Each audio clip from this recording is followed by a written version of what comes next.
I've been living most of my life thinking everybody was doing what they wanted to do. And I've found out recently that's not true. That a lot of people are living a life they don't want. And at the end of the line, they are grieving. They are grieving for the life they lost. I really am trying to understand that. Um, it just it seems like not just a tragedy, but it's so unnecessary. Now, I was reading something today that said to live your own life takes courage. And I never really thought that applied to me, that I was especially brave in any way. But I am 85 and I'm aware that I've lived 98% of my life and I don't feel any regrets. I don't feel that I missed out, that I didn't live my life. I'm not grieving.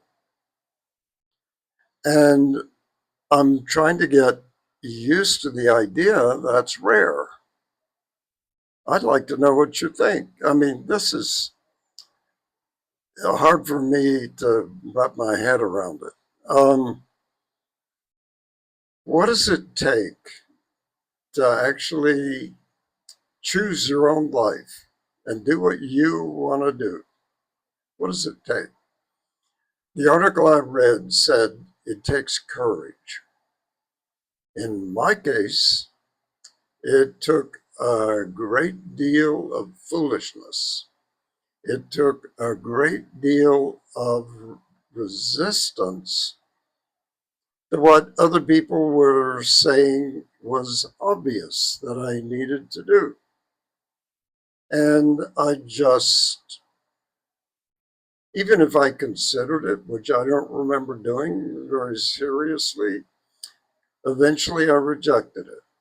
I had to know, and I tried a lot of different things, and there were things that didn't work, and things that I dreamed of doing when I was a teenager, and I tried in my 20s and 30s, and I realized I didn't actually like those things, and I wasn't going to do them, and I don't think that's abnormal. I think we should be able to make mistakes, that we should be able to try things that are not going to work, things that other people tell us should never be tried, that they're stupid and foolish, and we want to do them anyway. And maybe we're told we don't have a chance in hell to make them work. But there's something in us that says, I don't care what other people think. I'm going to do it. Now, would you call that courage? I would call it hard headedness.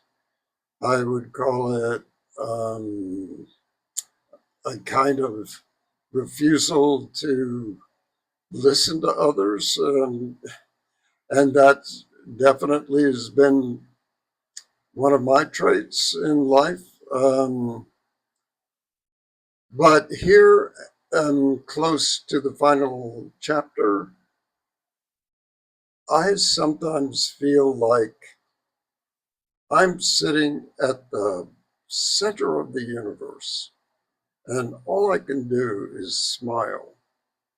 All I can do is just sit there next to the purring cat and feel like I'm in the perfect place at the perfect time, and I'm a happy human being.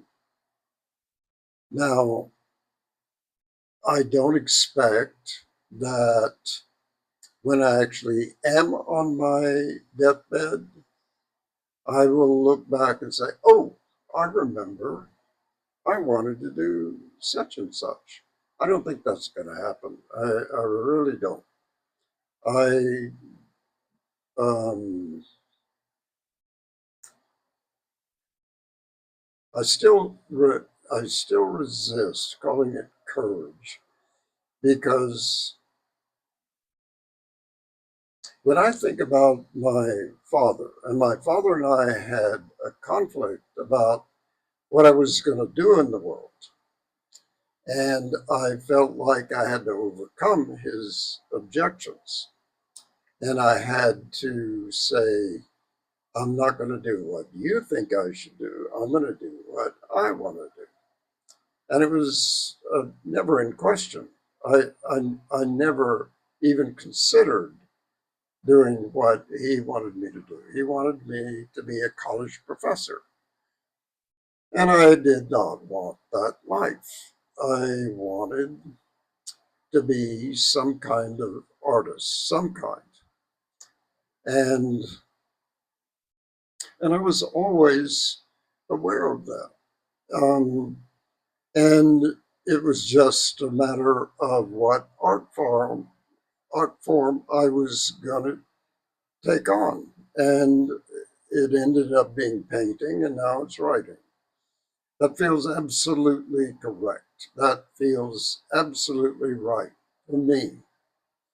Um, but my idea that I had to overcome my father to to be myself, I think is probably an adolescent idea. I don't think I think I was actually imitating him because he didn't give up his life. He did what he wanted to do. He actually was good at what he did and he was successful. And so now at this late hour, I'm revising what I thought for years, for most of my life, that I had to overcome obstacles. Maybe I cast it in that form with that script because that gave me a feeling of heroism or something, an adolescent idea. But in the end, um, even though I resisted the idea for a very long time that I was like my father, I see something that my wife pointed out this evening. I stick to things like he did. He set his mind and he would not be deterred. And he kept going regardless. And he had failures. He had discouragements. He had people who opposed him. And he marshaled his forces and he won.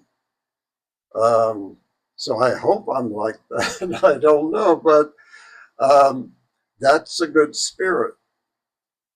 You can call that courage, I guess. You can call that being a brave person.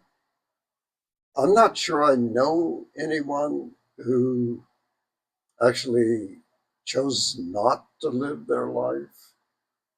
I knew a lot of people who did what they wanted to do. I came of age in the early 60s, and all the people I knew were um, rebels of one kind or another. They were artists, they were musicians, they were actors. And it was accepted. It was just, you said, I'm not going to fit into society. We never called it courage. We just said, we're not going to accept that way of life. It's stupid. And I'm going to do something beautiful. And that's what we did. I didn't feel unusual. I was around a lot of people who were doing that kind of thing. How they succeeded later in life, I have no idea because I left the country. But I kept on. And I'm still trying to understand how it is that it's so common for people to come to their deathbed and say, I'm grieving a life that I never had. I never had my real life. I had to satisfy my parents. I had to do what my teachers told me to do. I had to worry about whether I was accepted or not. I had to take care of business. I had to make money. I had children too young. I had all of these responsibilities, and my life never got lived and will never be lived by anyone. I had my one chance, and it's gone. Oh my God, I can't imagine coming to that point. I just, I feel terrible about that. I, I, I don't do what a lot of people do and say, I'm a superior person because I'm an artist, I'm spiritual, I'm intellectual, I'm this or that, and I'm not one of the hoi polloi. I don't think like that. I feel a great sense of sympathy for anyone who gave up their life thinking they just couldn't do it. I just feel terrible about that. I know it's silly, but the idea that it's common, the idea that that is what most people do, that's hard to accept. I hope it's not true. I I don't know. I'm going to stop this talk, um, and I'll probably talk about it again because this is kind of pestering me. This idea, I'm still trying to understand it. Something to think about.